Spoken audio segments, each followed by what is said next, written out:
तो हेलो दोस्तों, कैसे हैं आप लोग। आई होप आप सभी लोग अच्छे होंगे।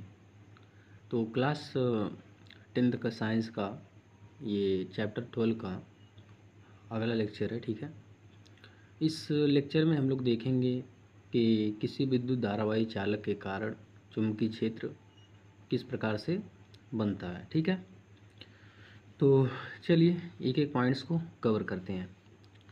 देखिए लिखा है यहाँ पर कि किसी विद्युत धारावाही चालक के कारण, किसी विद्युत धारावाही चालक के कारण चुंबकीय क्षेत्र।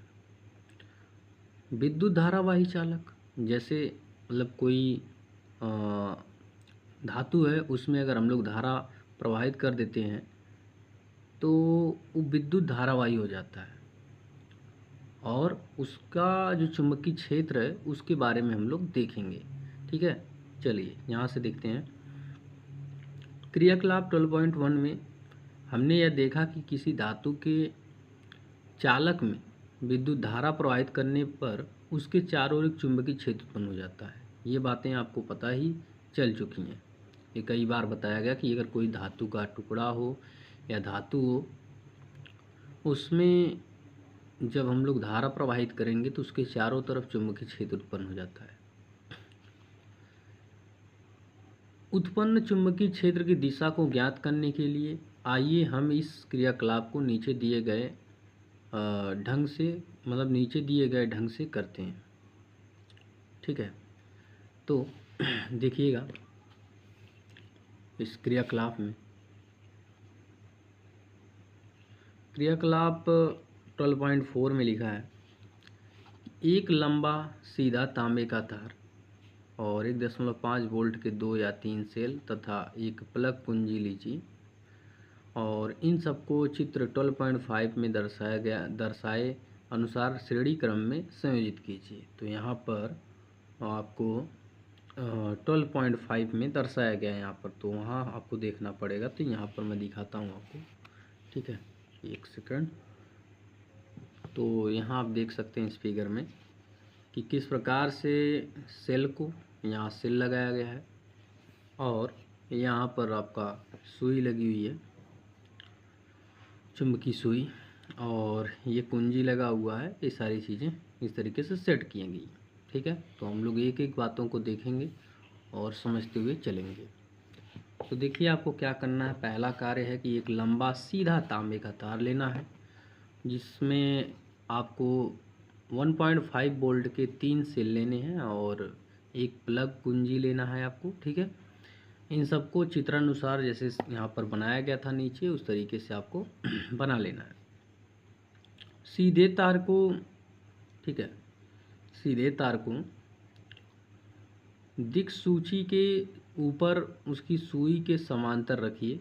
ठीक है, उसके ऊपर रखना है आपको। जैसे यहाँ पर आप देख सकते हैं कि यहाँ पर जो वायर है, ये दिक्सूची, जो ये आपका क्या कहते हैं, आपका जो चुंबक है, चुंबकीय सुई जो है, उसके ऊपर से इस तार को ले जाना है। ठीक है, तो वो कार्य करना है यहाँ पर आपको। दिक्सूची के ऊपर उसकी सुई के समांतर रखिए, समांतर रखना है आपको। अब प्लग में कुंजी लगाकर परिपथ को पूरा कीजिए, मतलब उस परिपथ को आप पूरा कर लीजिए, बैटरी वगैरह से जोड़ लीजिए। सुई के उत्तरी ध्रुव के विक्षेप की दिशा नोट कीजिए, मतलब उसको बना लीजिए आप पूरा परिपथ को। फिर उसके बाद उसमें करंट फ्लो कराइए। फिर उसके बाद आप देखिए कि सुई का क्या हो रहा है। तो सुई का जो विक्षेप हो रहा है, उत्तरी, यहाँ पर उत्तर ध्रुव के विक्षेप की दिशा नोट कीजिए। यदि विद्युत धारा चित्र 12.5 में दर्शाए अनुसार उत्तर से दक्षिण ओर प्रवाहित हो रही है, ठीक है, विद्युत धारा उत्तर से दक्षिण की ओर प्रवाहित हो रही है, तो दिक्सूची का उत्तरी ध्रुव पूर्व की ओर विक्षेपित होगा। ये कह रहे हैं कि यहाँ पर समझिएगा, बताते हैं हम। ये कह रहे हैं कि अगर जो धारा है यहाँ पर समांतर रख के आपको क्या करना है, परिपथ को पूरा कर लेना और सुई के उत्तरी ध्रुव के विक्षेप की दिशा नोट कीजिए। यदि विद्युत धारा चित्र में दर्शाए अनुसार 12.5 का ये जो चित्र है, दर्शाए अनुसार उत्तर से दक्षिण की ओर प्रवाहित हो रहा हो, धारा किधर प्रवाहित हो रहा हो, उत्तर से दक्षिण ओर। जैसे समझ लीजिए यहाँ पर इसको अगर हम लोग ऐसे करेंगे, ये आपको मान लीजिए यही बैटरी है, ठीक है, ये बैटरी में अगर इधर कर रहे हैं हम, तो यहाँ आपको दिखेगा कि धारा उत्तर से निकल करके, ठीक है, दक्षिण की तरफ जा रहा हूँ। आप सुई से भी देख सकते हैं, अगर देखेंगे तो यहाँ पर, ठीक है, ये देखिए नॉर्थ साउथ है, तो अगर धारा उत्तर से निकल करके दक्षिण की तरफ आ रहा है तो आपको क्या देखने को मिलेगा, तो आप देखेंगे कि यहाँ जो दिक्सूची है यहाँ पर सुई के उत्तरी ध्रुव के विक्षेप की दिशा नोट करना है। यदि विद्युत धारा इतने अनुसार उत्तर से दक्षिण की ओर प्रवाहित हो रहा है तो दिक्सूची का जो उत्तरी ध्रुव है पूर्व की ओर विक्षेपित होगा। जो ये सुई है सुई का जो उत्तरी ध्रुव होगा ये किधर की तरफ जाएगा, पूर्व की तरफ, इधर की तरफ जाएगा, विक्षेपित हो जाएगा, ठीक है। तो यहाँ पर ऐसा हुआ है क्योंकि पहले जो ये दिक्सूई यहाँ पर था आपका, ये मैं दिखाना चाहता हूँ, ये जो दिक्सूई था वो पहले इस यहाँ पर पहले बताया ना समांतर था, ऐसे इस तरीके से बना हुआ था, ऐसे, ठीक है, ऐसे बना हुआ था, जिसको आप देख सकते हैं कि वो विक्षेपित होकर इस तरीके से हो चुका है, ठीक है। अब आपको समझ में आ चुका होगा। आगे बढ़ते हैं। देखिए यहाँ पर दूसरे में क्या बोल रहा है, चित्र 12.5 बी में, ये दूसरा वाला जो फिगर है इसमें हम लोग देखेंगे बी में दर्शाए अनुसार परिपथ में जुड़े सेलों के संयोजन को प्रतिस्थापित कीजिए। जो सेलों का जो संयोजन था उसको हम लोग बदलेंगे। जैसे यहाँ इधर अब माइनस हो जाएगा और इधर प्लस हो जाएगा, ठीक है, बदलेंगे, संयोजन को बदल दिया गया यहाँ पर। इसके परिणाम स्वरूप तांबे के तार में विद्युत धारा के प्रवाह की दिशा में परिवर्तन हो जाएगा, और जो तांबे का तार होगा उसमें धारा की दिशा में परिवर्तन हो ही जाएगा क्योंकि सेल हमने बदल दिया है। अर्थात विद्युत धारा के प्रवाह की दिशा दक्षिण से उत्तर की ओर हो जाएगी, ये भी हो जाएगा, ठीक है। दिक्सूची के विक्षेप की दिशा में परिवर्तन का प्रेक्षण कीजिए। आप यह देखेंगे कि अब सुई विपरीत दिशा में अर्थात पश्चिम की ओर विक्षेपित होगी। तो आप देख सकते हैं यहाँ पश्चिम की तरफ वो विक्षेपित हो चुकी है। इसका अर्थ यह हुआ कि विद्युत धारा द्वारा उत्पन्न चुंबकीय क्षेत्र की दिशा भी उत्क्रमित हो गई है। मतलब आप अगर दिशा बदल देंगे तो ये जो सुइयों का जो घूमना है ये भी, इनकी दिशा भी बदल जाएगी, ठीक है ना। तो आगे बढ़ते हैं, यहाँ पर देखते हैं एक सरल विद्युत परिपथ जिसमें किसी लंबे तांबे के तार को किसी दिक्सूची के ऊपर तथा उसकी सुई के समांतर रखा गया है। तो यहाँ पर ऊपर रखा गया है, इस बात को भी ध्यान दीजिएगा क्योंकि रेलवे है, वो कुछ भी पूछ सकता है, ठीक है। जब तार में विद्युत धारा के प्रवाह की दिशा उत्क्रमित होती है तो दिक्सूची का विक्षेप विपरीत दिशा में होता है, ठीक है। इतनी बातें आपको क्लियर होनी चाहिए। तो आगे देखिएगा, यहाँ लिखा है कि सीधे चालक से विद्युत धारा प्रवाहित होने के कारण चुंबकीय क्षेत्र, सीधे चालक से, समझ रहे हैं, सीधे चालक से विद्युत धारा प्रवाहित होने के कारण चुंबकीय क्षेत्र। सीधे चालक मतलब एक सीधा लंबा तार लेना, उसके द्वारा जो चुंबकीय क्षेत्र होगा उसके बारे में हम लोग समझेंगे, ठीक है। किसी चालक से विद्युत धारा प्रवाहित होने पर उत्पन्न चुंबकीय क्षेत्र का पैटर्न कैसे होता, मतलब कैसे निर्धारित होता है। क्या यह पैटर्न चालक की आकृति पर निर्भर करता है। जो पैटर्न है ये वो चालक की आकृति पर निर्भर करता है। इसकी जांच हम एक क्रियाकलाप द्वारा करेंगे। पहले हम किसी विद्युत धारावाही सीधे चालक के चारों ओर चुंबकीय क्षेत्र पैटर्न पर विचार करेंगे। पहले क्या करने वाले हम, पहले हम किसी विद्युत धारावाही सीधे चालक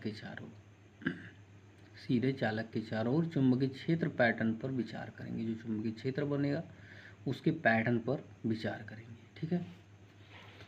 चलिए तो देखते हैं यहाँ पर 12.5 में एक 12 वोल्ट की बैटरी लेनी है आपको, ठीक है। एक परिवर्ती प्रतिरोध धारा नियंत्रक जिसे बोलते हैं, परिवर्ती प्रतिरोध मतलब धारा नियंत्रक लेना है, ठीक है। 0 से 5 एम्पियर परिसर का एक एमीटर लेना है, 0 से 5 एम्पियर तक का वो चेक कर पाए। एक प्लग कुंजी तथा एक लंबा मोटा सीधा तांबे का तार लेना है। ठीक है, इतनी चीज़ें आपको इकट्ठा करनी है।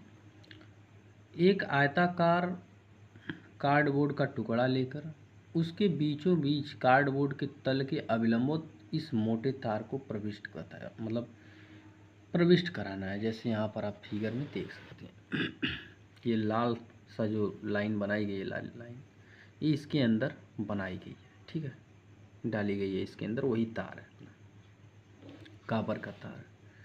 और बाकी जो चीज़ें हैं देखिए, यहाँ पर परिवर्ती प्रतिरोध जो यहाँ पर लगाया गया है, और बाकी चीज़ें आपको देखने को मिल रहा है। कुंजी यहाँ लगा है, बैटरी यहाँ लगा दी गई, तो ये सारी चीज़ें आप देख सकते हैं। तो आई होप आपको यहाँ सारी बातें क्लियर हो रही होंगी। ठीक है, बढ़ते हैं हम आगे। ठीक, देखिएगा, तो एक आयताकार कार्डबोर्ड का टुकड़ा लेकर उसके बीचों बीच मतलब आपको होल करके उसमें उसको लगाना है और मोटे तार को उसमें प्रविष्ट करा देना है। यह सावधानी रखिए कि कार्डबोर्ड तार में स्थिर रहे, ऊपर नीचे हिले डुले नहीं, मतलब ऊपर नीचे ना हो, उसको उसी में फिक्स कर देना है। चित्र 12.6 ए में दर्शाए अनुसार तांबे के तार को ऊर्ध्वाधर बिंदु x तथा y के बीच श्रेणी क्रम में बैटरी एमीटर धारा नियंत्रक, ठीक है, धारा नियंत्रक यहाँ पर तथा प्लग कुंजी से संयोजित कीजिए। मतलब आपको श्रेणी क्रम में हर एक चीज़ को जोड़ देना है।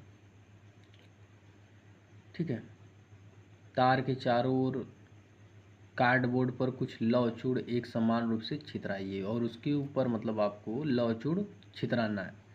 इसके लिए आप नमक छितरावक का उपयोग भी कर सकते हैं, नमक भी आप उसके ऊपर छितराव कर सकते हैं। धारा नियंत्रक के परिवर्तक को किसी एक नियत स्थिति पर रखिए तथा एमीटर में विद्युत धारा का पाठ्यांक नोट कीजिए। एमीटर में भी आप धारा चेक कर लीजिए कितना आप दे रहे हैं। ठीक है, सब चेक करके उसको फिक्स रखिए और कुंजी लगाकर, यहाँ पर दिख रहा होगा आपको, कुंजी लगाकर परिपथ बंद कीजिए और कुंजी लगाने के बाद उस परिपथ को कुंजी से ही बंद कर दीजिए ताकि तांबे के तार से विद्युत धारा प्रवाहित हो। यह सुनिश्चित कीजिए कि बिंदुओं x तथा y के बीच में लगा तांबे का तार ऊर्ध्वाधर सीधा रहे। मतलब ये आपको ध्यान देना है कि वो जो तांबे का तार लगा है वो सीधा रहना चाहिए। ठीक है, आगे बढ़ते हैं। ठीक, कार्डबोर्ड को हल्के से कुछ बार थपथपाइए, लौहचूड़ के पैटर्न का परीक्षण देखिए और उसको हल्का सा आपको थपथपाना है और जो लौहचूड़ है उसका पैटर्न आपको देखना है।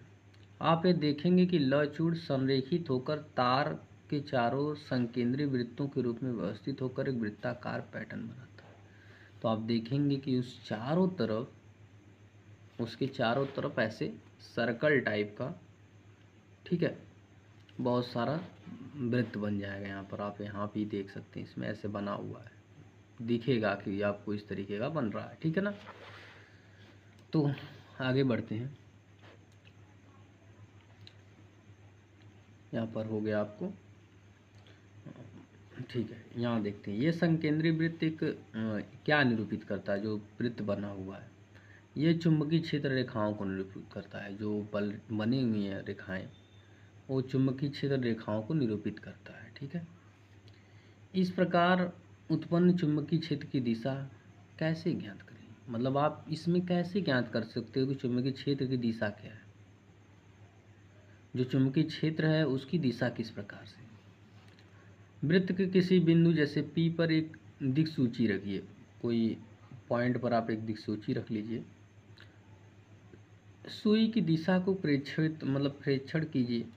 दिक्सूची का उत्तरी ध्रुव जो उत्तरी ध्रुव है बिंदु विद्युत धारा द्वारा उत्पन्न चुंबकीय क्षेत्र रेखा की दिशा बताता है। मतलब वो जो देखिए यहाँ पर समझिएगा, दिक्सूची का जो उत्तरी ध्रुव बिंदु है विद्युत धारा द्वारा उत्पन्न चुंबकीय क्षेत्र रेखा की दिशा बताता है। जो दिक्सूची का उत्तरी ध्रुव है वही आपको बताएगा कि इस चुंबकीय क्षेत्र की दिशा क्या है। जैसे यहाँ पर देखिए रखा गया है एक, तो ये आप यहाँ से जान पाएंगे कि इस चुंबकीय क्षेत्र की दिशा किस प्रकार है, इस प्रकार है या इस प्रकार है। जिधर की तरफ सुई हो जाएगा उसी तरीके से इस विद्युत क्षेत्र मतलब चुंबकीय क्षेत्र की वो दिशा होगी। ठीक है, इस दिशा को तीर द्वारा दर्शाइए, उसको तीर द्वारा यहाँ दर्शाया भी जाएगा। ठीक है, अब इसमें बहुत कम बना हुआ है, ऊपर की तरफ बना हुआ तीर। ठीक है, तो यहाँ आप जान सकते हैं कि ये जो दिशा है चुंबकीय क्षेत्र की इस तरीके से बन रही है। ठीक है ना, जिधर की ये सुई मतलब इसकी उत्तरी ध्रुव जिधर की होगी इस दिख सुई की, उधर ही इसका चुंबकीय क्षेत्र की दिशा होगा। ठीक है, इतना आपको समझ में आ रहा होगा कि जिधर इसका ये जो चुंबकीय सुई है उसका उत्तरी ध्रुव जिस तरफ हो जाएगा उधर ही के इसका चुंबकीय क्षेत्र भी, चुंबकीय क्षेत्र की दिशा भी होगी। यदि सीधे तार में प्रवाहित विद्युत धारा की दिशा को उत्क्रमित कर दिया जाए, मतलब वही फिर से बैटरी उलट के लगा दिया जाए, तो क्या चुंबकीय क्षेत्र रेखाओं की दिशा में उत्क्रमित हो जाएगी। इसका परीक्षण कीजिए तो हो जाएगी, आपने देखा वहाँ पर। ठीक है ना, इसे आप कर सकते हैं। आगे देखते हैं इसको, यहाँ फिगर को अच्छे से देख लीजिएगा, यहाँ कुछ बातें लिखी हैं। किसी विद्युत धारावाही सीधे चालक तार के चारों ओर के चुंबकीय क्षेत्र की क्षेत्र रेखाओं को निरूपित करता है। संकेंद्री वृत्तों का पैटर्न वृत्तों पर अंकित तीर क्षेत्र रेखाओं की दिशाओं को दर्शाता है। प्राप्त पैटर्न का समीप दृश्य यहाँ पर आपको दिया गया है। ठीक है, तो हम और आगे की तरफ बढ़ते हैं। इसमें आगे की तरफ देखते हैं, लिखा है कि यदि तांबे के तार में प्रवाहित विद्युत धारा, तांबे के तार में प्रवाहित विद्युत धारा के परिमाण को परिवर्तित कर दें तो किसी दिए गए बिंदु पर रखे दिक्सूची के विक्षेप पर क्या प्रभाव पड़ता है। इसे देखने के लिए तार में विद्युत धारा को परिवर्तित कीजिए। हम यह पाते हैं कि सुई के विक्षेप में भी परिवर्तन होता है। मैंने कहा था ना कि परिवर्तन होगा। अगर आप धारा मतलब उस को उत्क्रमित करेंगे तो उसके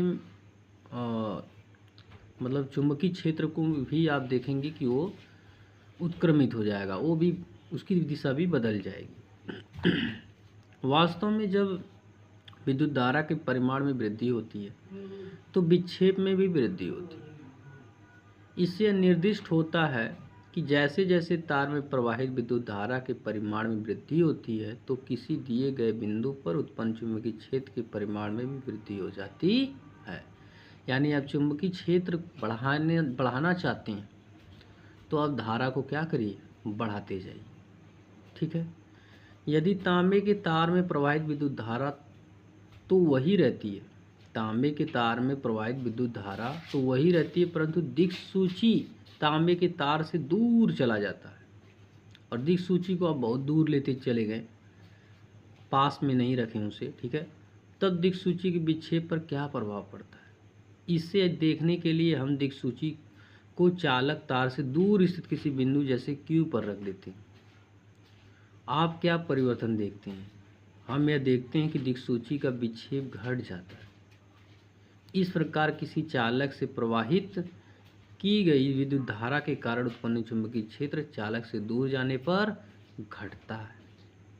ठीक है ना, क्या पता चलता है इससे, हम देखते हैं कि दिक्सूची का विक्षेप घट जाता है। इस प्रकार किसी चालक से प्रवाहित की गई विद्युत धारा के कारण उत्पन्न चुंबकीय क्षेत्र चालक से दूर जाने पर घटता है।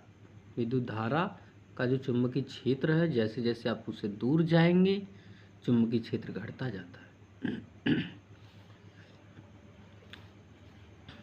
उसके चारों ओर उत्पन्न चुंबकीय क्षेत्र को निरूपित करने वाले संकेंद्री वृत्तों का साइज बड़ा हो जाता है और उसका जो मतलब चुंबकीय क्षेत्र होता है धीरे धीरे उसका वृत्त का जो सर्कल होता है धीरे धीरे बड़ा होता जाता है, ये आप देख सकते हैं। ठीक है ना, तो इससे आपको इतना पता चल रहा है कि जैसे जैसे अब मतलब जितना धारा होगी उसी प्रकार का चुंबकीय क्षेत्र आपको देखने को मिलेगा, उतना ही प्रबल चुंबकीय क्षेत्र बनेगा। ठीक है, और अगर आप पास में उसके दिक्सूचक सुई रखे हुए हैं तो वो ज़्यादा विक्षेपित होगी, अगर दूर रख दिए हैं तो कम विक्षेपित होगी। ठीक है, अब आते हैं दक्षिण हस्त अंगुष्ठ नियम। बहुत इम्पॉर्टेंट नियम है।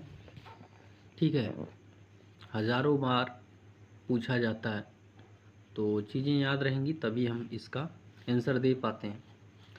लिखा है दक्षिण हस्त अंगुष्ठ नियम किस काम में आता है, जरा इसको पहले समझिएगा। दक्षिण हस्त जो अंगुष्ठ नियम है इस पे ध्यान दीजिएगा। दक्षिण हस्त अंगुष्ठ नियम, दाहिने हाथ का जो अंगूठे का नियम इसे बोलते हैं दक्षिण हस्त अंगुष्ठ नियम, दाहिने हाथ के अंगूठे का नियम। ठीक है, तो आज का वीडियो लेक्चर काफ़ी ज़्यादा लंबा ना हो जाए इसलिए मैं इसको कल टॉपिक को कवर कर रहा हूँ। ठीक है, क्योंकि काफ़ी लंबा वीडियो अभी हो चुका है। तो चलिए मिलते हैं नेक्स्ट वीडियो में और इस टॉपिक को नेक्स्ट डे में कवर करेंगे।